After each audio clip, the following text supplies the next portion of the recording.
बिस्मिल्लाहिर्रहमानिर्रहीम। अस्सलामु अलैकुम my dear students, I am Dasar Ali Sharif, your chemistry teacher. Students, आज के लेक्चर में हम जिस टेस्ट की फर्स्ट ईयर केमिस्ट्री के टेस्ट की डिस्कशन करने जा रहे हैं वो चैप्टर्स हैं, चैप्टर नंबर 1, 2, 3, 4 एंड 5। आज हम फर्स्ट ईयर के पहले 5 चैप्टर्स का जो आपने टेस्ट दिया था उसकी डिस्कशंस इंशाल्लाह डिस्कस करेंगे। माय डियर स्टूडेंट्स, मैं प्रीवियस डिस्कशंस में भी आपसे कह चुका, अब भी ये कह रहा हूँ कि आप जब ये डिस्कशन सुन रहे हों तो अपने साथ कॉपी और पेन ज़रूर रखें, इम्पॉर्टेंट पॉइंट्स को नोट डाउन कर लें। मैं सिंपल इन डिस्कशंस में आपको सिर्फ राइट ऑप्शन नहीं बता देता कि अगर कोई एमसीक्यू है तो उसकी फ़लानी ऑप्शन ठीक है, बल्कि मैं उस ठीक ऑप्शन को भी जस्टिफाई करता हूँ। तो कोशिश ये करता हूँ कि आपकी in short question, in MCQ के ज़रिए से किसी ना किसी तरह से आपकी चैप्टर की भी रिवीजन हो जाए। तो आप भी इसको बड़े ध्यान से, इंटरेस्ट लेके, अटेंशन से समझिएगा तो इंशाल्लाह आपको टेस्ट की तो डिस्कशन होगी, लेकिन साथ ही साथ काफ़ी हद तक हम इन चैप्टर्स के इम्पॉर्टेंट पॉइंट्स को भी डिस्कस कर चुके होंगे। माय डियर स्टूडेंट्स, जो आपके टेस्ट में सबसे पहला क्वेश्चन है that is multiple choice question, MCQs। सबसे पहला क्वेश्चन नंबर 1 ये है जिसको हम डिस्कस करते हैं। टोटल 14 MCQs हैं, तो आइए ज़रा 1 बाय 1 इनको डिस्कस करते हैं। सबसे पहला है, a filtration process could be very time consuming, यानी जो फिल्ट्रेशन का प्रोसेस है बड़ा टाइम कंज्यूमिंग है, बड़ा स्लो है। ये बात आपने पढ़ी है कि filtration using filter paper is a slow process. बहरहाल ये स्लो है। कहता है if it were not aided, aided मैंने मदद करना, मुहैया करना, क्या, by a gentle suction, suction मुराद है सक कर देना, खींच लेना, विच इज़ डेवलप। कहता है जी कि अगर आप सिंपल फिल्ट्रेशन करते हैं तो that is a slow process, लेकिन अगर आप इसको एड कर दें, आप इसको प्रोवाइड कर दें तो ये प्रोसेस थोड़ा सा स्पीड अप हो सकता है। अब ये जो एड आपने प्रोवाइड करनी है, ये जो आपने हेल्प प्रोवाइड करनी है, इन चारों में से सिलेक्ट करनी है कि वो हेल्प हम कैसे प्रोवाइड कर सकते हैं। माय डियर स्टूडेंट्स, अगर आप इनकी सब ऑप्शंस को डिस्कस करें तो जो हमारे पास राइट ऑप्शन बनेगी that is delta, if the paper fits tightly, यानी फर्स्ट MCQ की जो राइट ऑप्शन है दैट इज़ डेल्टा। अब ज़रा देखते हैं कि ये डेल्टा कैसे है। माय डियर स्टूडेंट्स, आप सबको पता है कि जब आप फिल्ट्रेशन थ्रू फिल्टर पेपर करते हैं तो इसमें एक डिवाइस यूज़ करते हैं that is called funnel. My dear students, इस फनल के कुछ पार्ट्स हैं जो यकीनन आपने डिस्कस किए होंगे। जैसे इस फनल का ये वाला जो हिस्सा है, ये that part is called stem. My dear students, ये जो पार्ट है जिसको मैंने अभी ग्रीन लाइन में किया that is called conical part of funnel. और माय डियर स्टूडेंट्स, ये वाला जो हिस्सा है that is called rim of funnel. अब मैंने कहा कि जेंटल सक्शन उस वक्त डेवलप होता है जब आप क्या करें, if the paper fits tightly, यानी डी ऑप्शन। अब पेपर कैसे फिट होता है, यानी आप जब इसके ऊपर ये फिल्टर पेपर रखते हैं, सपोज ये जो रेड वाली लाइन है ये रिप्रेजेंट करती है कि आपने इसके ऊपर क्या रखा, filter paper. This one is filter paper. कहता है कि जब ये फिल्टर पेपर इसके अंदर क्या हो जाए, टाइटली फिट हो जाए, तो फिर सक्शन डेवलप हो जाएगा और रेट ऑफ फिल्ट्रेशन क्या करेगी, इंक्रीज। कितना, कैसे फिट होगा, फिट उस वक्त होगा जब आप क्या करते हैं कि ये वाली जो चीज़ है यहाँ से, ये जो मैं डॉटेड लाइन, ये जो फिल्टर पेपर की क्या कहलाता है, circumference. This one is called circumference. अब ये पेपर फिट उस वक्त होता है जब फिल्टर पेपर का जो सरकमफेरेंस है ये मुकम्मल तौर पे टाइट हो जाए, एडजस्ट हो जाए किसके अंदर, फनल के अंदर। तो जब ये सरकमफेरेंस फिल हो जाएगा, टाइटली फिट हो जाएगा, तो इसमें सक्शन डेवलप हो जाएगा जिससे रेट ऑफ फिल्ट्रेशन क्या कर जाएगा, increase. My dear students, second MCQ है कि solvent extraction is an equilibrium process. And it is controlled by, यानी सेकंड एमसीक्यू है सॉल्वेंट एक्सट्रैक्शन, और उसने कहा है कि सॉल्वेंट एक्सट्रैक्शन इक्विलिब्रियम प्रोसेस है और ये किसकी बेस पर प्रोसीड करता है। तो my dear students, solvent extraction is an equilibrium process, जैसा कि उसने लिख लिया, and that is controlled by, this one is controlled by distribution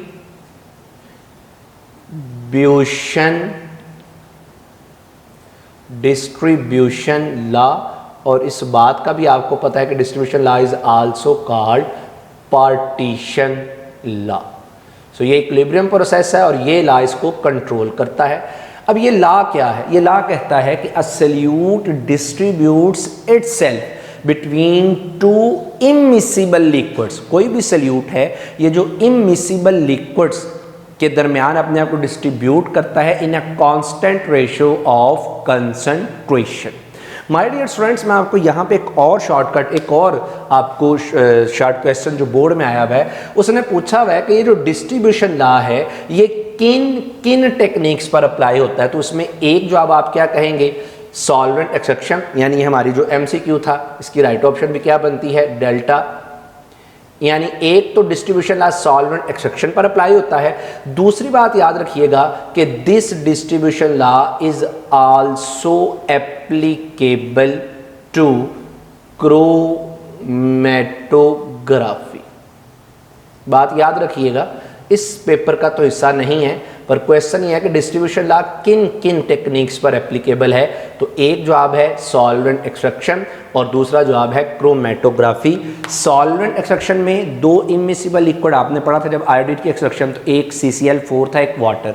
और जब आप क्रोमैटोग्राफी की बात करते हैं तो इसमें जो डिस्ट्रीब्यूशन होती है that is between moving phase and stationary phase. बहरहाल ये आपके लिए मैंने थोड़ा सा एक्स्ट्रा एक कंसेप्ट दिया। My dear student, third MCQ है the wave number of the light emitted by a certain source is 2 × 10⁻⁶। यानी कोई लाइट है, उसका वेव नंबर क्या है, 2 × 10⁻⁶ पर metre. The wavelength of this light will be, तो इस लाइट की वेवलेंथ क्या होगी। बहुत simple my dear students, that MCQ belongs to chapter number 5 and Planck's quantum theory में इसका फार्मूला है। आपने प्लांक्स क्वांटम थ्योरी में ये बात पढ़ी होगी कि वेव नंबर यानी नू bar is reciprocal of wavelength. यानी यहाँ पे ये जो लैम्डा है, lambda represents the wavelength while nu bar represents the wave number। अब उसने आपको गिवन क्या है दिया, उसने है आपको वेव नंबर और डिमांड किसकी की है, वेवलेंथ की। तो माय डियर स्टूडेंट बहुत ही सिंपल, आप क्या करेंगे, आप इसको रीअरेंज कर लेंगे, यानी lambda is equal to nu bar. और अब आप जब ये वेव नंबर की वैल्यू पुट करेंगे तो ये वैल्यू क्या बनेगी, 2 × 10⁻⁶ पर मीटर। आप इसको सॉल्व कर लें तो यकीनन ये जवाब बनेगा 0.5 × 10⁻⁻⁶ मीटर। और अगर आपने इसको कन्वर्ट करना है नैनोमीटर में, मीटर में भी ये जवाब है लेकिन ये ऑप्शन बनती कोई नहीं, तो it will be 0.5 × 10⁻⁻⁶ multiplied by 10⁹ वजह यह है कि 1 metre is equal to 10⁹ nanometre.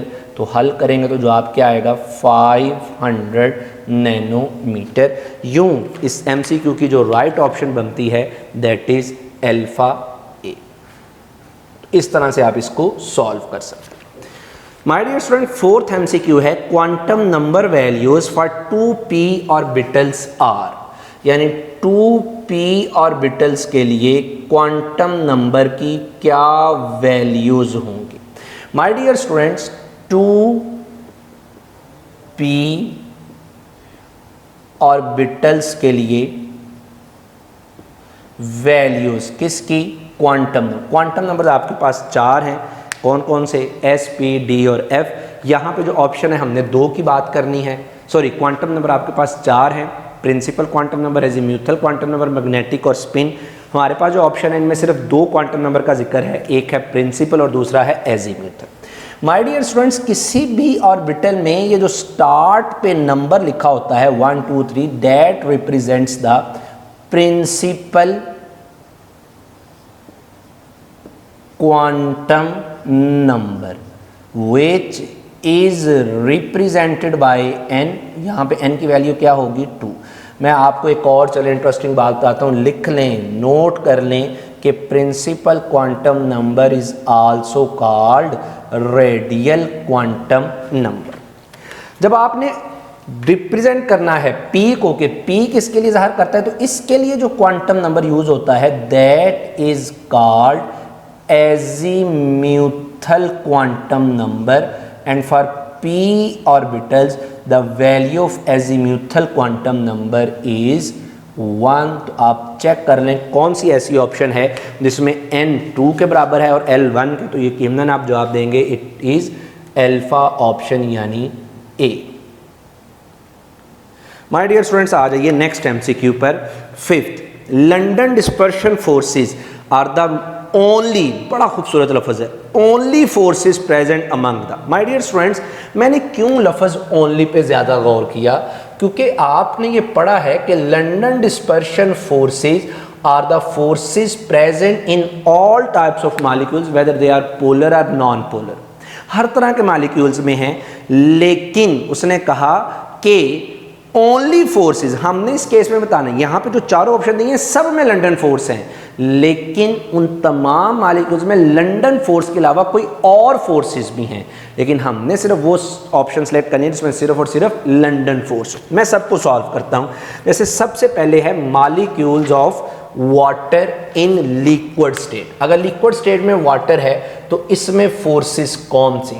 बहुत सिंपल है, आपने पढ़ा हुआ है कि लिक्विड वाटर में लंदन फोर्सेस तो होंगी, लेकिन डोमिनेंट फोर्स कौन सी होती है? That is hydrogen bonding.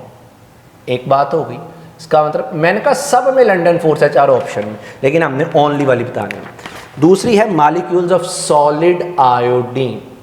Solid iodine यानी I2 सॉलिड फॉर्म में है, तो my dear student this is purely non polar, तो इसके अंदर कौन सी होंगी? सिर्फ लंदन डिस्पर्शन फोर्सेस। पानी में लंदन भी हैं और हाइड्रोजन बॉन्डिंग भी है। दूसरी ऑप्शन है हमारी, तीसरी ऑप्शन है molecules of hydrogen chloride gas. HCl gas का आपको बाखूबी पता है कि दैट इज पोलर गैस, तो इसमें लंदन फोर्स तो होंगी, लेकिन साथ ही साथ डाइपोल फोर्सेस भी मौजूद हैं। और चौथी ऑप्शन है atoms of helium in gaseous state at high temperature. Again आपने ये बात भी पढ़ी है कि हीलियम इज नॉन पोलर। जब हीलियम नॉन पोलर है तो इसके अंदर भी क्या होंगी? सिर्फ लंदन डिस्पर्शन। अब आ गया फड्डा कि सर ये तो 2 ऑप्शंस करेक्ट हो गई, लेकिन याद रखिएगा राइट ऑप्शन इसमें कौन सी है? Molecules of iodine, solid iodine. आप कहेंगे सर ये क्यों राइट ऑप्शन? अच्छा, ये ऑप्शन बनती कौन सी है? That is B. सर क्या डेल्टा हीलियम वाली ठीक नहीं हो सकती? बात हीलियम वाली ऑप्शन की भी ठीक है, लेकिन हीलियम में 2 मसले हैं। एक तो उसने लिख दिया कि ये जो आपने हीलियम लिया ना, ये कहाँ पे लिया है? High temperature. तो हाई टेम्परेचर पे फोर्सेस की मैग्नीट्यूड वैसे ही क्या हो जाती है? कम। दूसरा मसला ये है कि जो हीलियम है इसका क्या है? Small size. अब अगर आप मुझसे इस बात पे बहस करने की कोशिश करें कि सर साइज का क्या ताल्लुक है, तो आप लोगों ने ये कंसेप्ट भी पढ़ा हुआ है कि जो strength of London dispersion force है that is directly proportional to the size of atom or molecule. तो आयोडीन के फेवर में दो चीज़ें चली गई, एक तो आयोडीन का साइज बड़ा है, दूसरा टेम्परेचर हाई की कंडीशन उसने नहीं लगाई।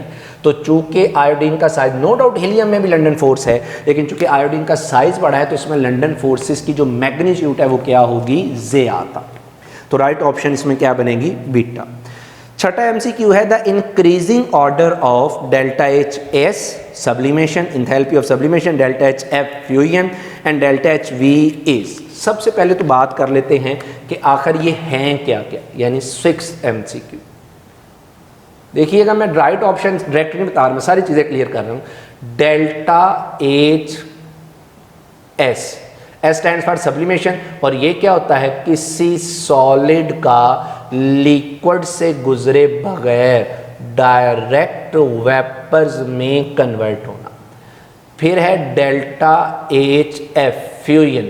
फ्यूजन क्या है, किसी सॉलिड का लिक्विड में कन्वर्ट होना एट इट्स मेल्टिंग पॉइंट। और डेल्टा एच वी क्या है, वेपोराइजेशन, किसी लिक्विड का डायरेक्ट कन्वर्ट होना किस में, वेपर्स में, that is called enthalpy of vaporisation. अब उसने कहा है कि इन तीनों में सबसे बड़ी मैग्नीट्यूड कौन सी है। एक और बात अपने इंटरेस्ट के लिए याद रख लीजिएगा कि ये जो तीनों हैं, ऑल दीज आर, यहाँ चले मैं बाद में लिख देता हूं, इनमें किसकी वैल्यू सबसे बड़ी है, तो राइट ऑप्शन होगी सबसे बड़ी वैल्यू होती है डेल्टा एच एस सब्लिम, सॉरी उसने पूछा है इंक्रीजिंग ऑर्डर। इंक्रीजिंग ऑर्डर का मतलब है कि सबसे पहले वो आएगा जिसकी वैल्यू सबसे कम, तो सबसे कम वैल्यू यहां पे किसकी है, डेल्टा एच फ्यूजन, सॉलिड का लिक्विड में जाना। इससे बड़ी वैल्यू है किसकी, डेल्टा एच वी, और सबसे बड़ी वैल्यू किसकी है, delta H S. My dear students, तो यहां पे हमारे पास जो राइट ऑप्शन बनती है दैट इज एल्फा। सब्लिमेशन सबसे ज्यादा होगी। एक दो बातें जरा और इसमें याद रख लीजिए, वो बातें ये याद रखने वाली हैं जो मैं आपसे पहले डिस्कस करने लगा था कि all these enthalpy changes are endothermic. Endothermic से क्या मुराद है कि इन सब में एनर्जी क्या होती है, एब्जॉर्ब। दूसरा एक और बात याद रखिएगा कि all these 3 enthalpies are directly related. ये तीनों एंथैल्पीज डायरेक्टली रिलेटेड होती हैं किसके साथ भला, स्ट्रेंथ ऑफ इंटरमॉलिक्यूलर फोर्सेस। किसी सब्सटेंस में इंटरमॉलिक्यूलर फोर्सेस की स्ट्रेंथ जितनी ज़्यादा होगी, याद रखिएगा उसकी डेल्टा एच एफ वी और एस क्या होगी, सबसे ज़्यादा होगी। ठीक है जी माय डियर स्टूडेंट्स, तो ये एक अपने जहन में रखिएगा। नेक्स्ट आ रही है माय डियर स्टूडेंट्स, हमारे पास है 7th MCQ। If absolute temperature of A gas is doubled, अगर हमारे पास कोई गैस है उसका एब्सोल्यूट टेम्परेचर जो केल्विन स्केल पे मापा जाए उसको आप डबल कर दें, and the pressure is reduced, reduce मैंने कम कर दें टू 1/2, यानी temperature double pressure half, the volume of the gas will be. MCQ number है 7th। आपने आइडियल गैस इक्वेशन पढ़ी हुई है, PV is equal to nRT। चूँकि वॉल्यूम की बात की है तो मैं इसको शुरू में ही ऐसे लिख लेता हूँ, nRT ओवर P। इस पे अप्लाई करें अपनी न्यूमेरिकल की कंडीशन। वो न्यूमेरिकल की कंडीशन क्या है MCQ की, कि जी टेम्परेचर को आपने क्या करना है, डबल। इसका मतलब है कि अगर पहले क्या था T, तो डबल करने के बाद क्या हो जाएगा 2T। प्रेशर को आपने हाफ करना है, अगर पहले P था तो अब क्या हो जाएगा P/2। अब आप इसको अगर सॉल्व करें तो यहाँ से ज़रा गौर कीजिएगा, अगर आप इसको सॉल्व करें तो यहाँ से ये क्या चीज़ बनेगी, V is equal to 4nRT over P और अगर आप गौर करें तो आपको अंदाज़ा होगा कि इसमें V की जो वैल्यू है ये इंक्रीज कर जाएगी 4 टाइम्स, यानी इसकी राइट ऑप्शन क्या बनेगी, बीटा। नेक्स्ट आ जाइए, many elements have fractional mass atomic masses. बहुत से एलिमेंट्स ऐसे हैं जिनके एटॉमिक मैसेज फ्रैक्शन में है, जैसे नियॉन है 20.18, जैसे क्लोरीन है 35.5। कहता है जी दिस इज बिकॉज, क्यों एलिमेंट्स के एटॉमिक मैसेज फ्रैक्शन में है। अब मैं आपको चलें यहाँ पे भी थोड़ा सा अगर पहले ही आइडिया क्लियर करवा दूं, दैट MCQ इज नंबर 8। तो एलिमेंट्स की masses of elements are in, जो एलिमेंट्स की मैसेज हैं आर इन फ्रैक्शन। भाई क्यों फ्रैक्शन है, क्योंकि याद रखिएगा जो एलिमेंट्स की मैसेज हैं दीज आर द, जो मैसेज ऑफ एलिमेंट्स हैं दीज आर द, याद रख लीजिए, average masses of their isotopes. Elements की जो मैसेज हैं they are the average masses of their isotopes. किसके, एक और चीज, proportional to their relative, proportional to their relative abundance। तो जो एलिमेंट्स की मैसेज है ना ये एवरेज मैसेज हैं, किसके, उनके आइसोटोप्स के, किसके लिहाज से, अबंडेंस के लिहाज से। तो दो चीजें आ गई कि एक है एवरेज मैसेज ऑफ आइसोटोप्स, दूसरा क्या चीज आ गई, रिलेटिव अबंडेंस। मैं आपको एक मिसाल देता हूं, खैर इसमें जो राइट ऑप्शन भी बन जाएगी वो क्या बनेगी, डेल्टा। अगर किसी के जहन में आ रहा है कि सर चार्ली ऑप्शन भी तो ठीक है लेकिन चार्ली ऑप्शन कंप्लीट नहीं है, उसमें उसने सिर्फ जिक्र किया है किसका, एवरेज मैसेज का, डेल्टा ज़्यादा बेहतर है, गलत, चार्ली भी नहीं, डेल्टा ज़्यादा बेहतर है क्योंकि उसमें एवरेज मैसेज के साथ उसने रिलेटिव अबंडेंस का भी जिक्र किया। अब मैं आपको एक मिसाल देता हूँ, जैसे नियॉन है माय डियर स्टूडेंट्स, ज़रा गौर कीजिएगा, नियॉन अगर आप पीरियोडिक टेबल में इसकी मैस देखें ना तो it's mass is 20.18 AMU, atomic mass unit. लेकिन अगर आप इसके आइसोटोप्स की मैसेज को चेक करें तो इसके 3 आइसोटोप्स हैं, बोला कौन कौन से, एक है नियॉन 20 जिसकी अबंडेंस होती है 90.92%, एक है नियॉन 21 जिसकी अबंडेंस होती है 0.26%, एक है नियॉन 22 जिसकी अबंडेंस होती है 8.82%। अब क्वेश्चन ये है कि सर नियॉन की अपनी मैस फ्रैक्शन में है, हालांकि किसी भी आइसोटोप की मैस फ्रैक्शन में नहीं, दीज आर होल नंबर्स, तो हम इसका जवाब यूं लिख देंगे बिकॉज ये जो मैस है इन तमाम आइसोटोप्स की मैसेज का एवरेज है proportional to their relative abundance, और फार्मूला आपने पढ़ा हुआ बड़े अच्छे तरीके से। My dear students, 9th MCQ बहुत इंपॉर्टेंट है, ये बोर्ड में शॉर्ट क्वेश्चन के तौर पे भी आ चुका। Equal masses of methane and oxygen are mixed in an empty container at 25 degrees। यानी हमने मीथेन और ऑक्सीजन को लेके मिक्स कर दिया एम्प्टी कंटेनर। द फ्रैक्शन, हिस्सा of total pressure exerted by methane is. अब इसमें ना मैंने एक आपको थोड़ा सा कह लें कि डिस्टर्ब करने की कोशिश की। हमारी बुक में पढ़ा क्या स्टेटमेंट थी, the fraction of the total pressure exerted by oxygen, तो मैंने जानबूझ के चेंज कर दिया, मैंने ऑक्सीजन की जगह मीथेन लिख दिया, और हो सकता है अक्सर स्टूडेंट ने रट्टे की बुनियाद पे जवाब भी किसका लगा दिया हो, ऑक्सीजन। बहरहाल इसने कहने की कोशिश क्या की, कहने की कोशिश ये की है, वो कहता है जी हमारे पास एक क्या है, एम्प्टी कंटेनर है। ये बेसिकली डाल्टन्स लॉ का MCQ है, Dalton's law of partial pressure. इस एम्प्टी कंटेनर में उसने कहा कि हमारे पास 2 गैसेज हैं, एक गैस है कौन सी, मीथेन, और दूसरी गैस कौन सी है, ऑक्सीजन। वो कहता है कि अब ये एक इंडिविजुअल गैस तो नहीं है, ये तो बेसिकली क्या बन चुका है, मिक्सचर।